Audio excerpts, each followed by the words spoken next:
It's Ask Ritu. Thanks so much for sending in all of your questions across social media. Keep it coming. I love hearing from you. The question that I'm going to answer today goes like this.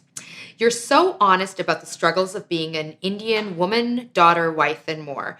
As a fellow Indian woman, I love all of what you have to say. Thanks so much. That means a lot. Can you please talk more about this? Why does this happen? And what can I do about how hard it is to be an Indian woman at times? Oh, this is a biggie. And I do talk a lot about this. I care deeply about it. And in fact, I have a video, a longer video on being an Indian daughter, which you can check out on my YouTube channel or at my website at ritubhasin.com. So the biggest problem that I think Indian women, South Asian women face as it relates to how we are treated is misogyny.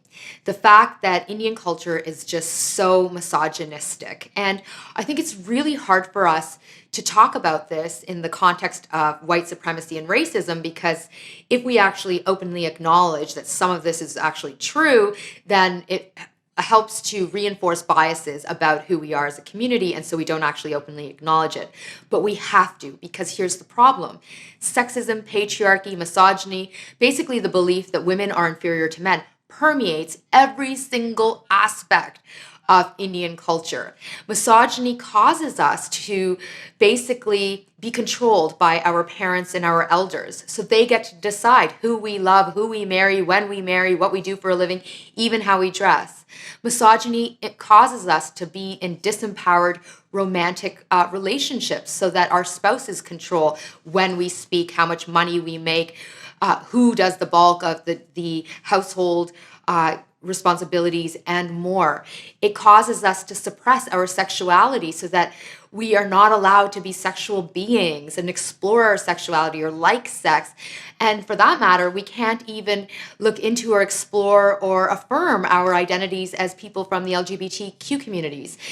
Misogyny has an adverse impact on our health. It causes us to suffer physically, mentally, emotionally, and more. It causes us to find ourselves in experiences of toxicity and abuse and more.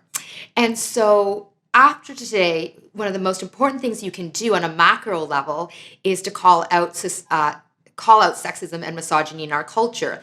But on a micro level, on an individual level, the most important thing that you can do is be authentic, be who you are, live for yourself. Because here's the thing, and I say this all the time, when we allow others to decide happiness and make decisions for how we should behave, we give away our power.